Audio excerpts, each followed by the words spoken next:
5 minutes. Thank you, Mr. Chairman. This is the DOMA limitation amendment. We've seen this last year where it passed out of the House of Representatives with a substantial vote. And it says, as it reads, that none of the funds made available by this act may be used in contravention of the Defense of Marriage Act, which passed here in this Congress in 1996. And what we've seen since the passage of the Defense of Marriage Act is it is an effort on the part of the executive branch to undermine, I believe, marriage between one man and one woman within our military ranks. We saw the President of the United States make some statements along the way that his position was evolving on marriage. That seemed to be a signal to the Department of Defense, who issued two memorandum.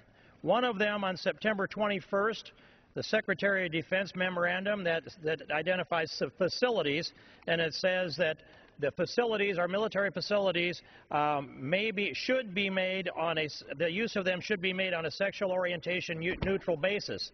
That's a signal that says same-sex marriages on U.S. military bases and U.S. facilities. Second memorandum came 9 days later to our military chaplains, and it says a military chaplain may officiate any private ceremony on or off a military installation.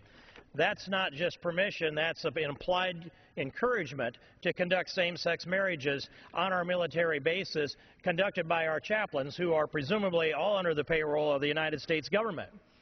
This same-sex marriage that has been taking place on our military bases, where otherwise legal around the world, contravenes the Defense of Marriage Act. The Defense of Marriage Act means this. Marriage actually says specifically this. Marriage means only a legal union between one man and one woman as husband and wife, and the word spouse refers only to a person of the opposite sex who is a husband or a wife. Pretty simple statute being contravened by the directives of the President of the United States as exercised through the Secretary of Defense. And I would point out that the President has demonstrated disrespect for the Constitution and the rule of law on multiple occasions. I just came from the Judiciary Committee to Secretary Napolitano of the same thing. When Congress directs and acts within the authority of Article 1 of the Constitution, our legislative authority, and the President of the United States or his executives who are empowered by him seek to undermine the law of the United States, instead of coming here to this Congress and asking for the law to be changed, or simply accept the idea that they've given an oath to uphold the Constitution of the United States and the rule of law, and to take care under Article 2, Section 3, that the laws be faithfully executed. That's not happening, Mr. Chairman, and this amendment prohibits the use of military facilities or the pay of military chaplains to being used to contravene the Defense of Marriage Act. That act is something that the President has now stepped out and said that he supports same-sex marriage in the United States. That is apparently the most recent evolution of his position.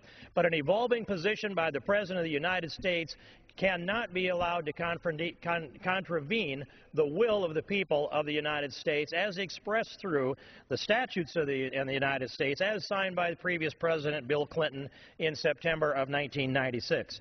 And so I urge the adoption of this amendment. It prohibits the utilization of any of these funds that are in the Defense Appropriations Bill to be used to contravene the Defense of Marriage Act, and I urge its adoption, and I would yield back the balance of my time. Gentleman yields back.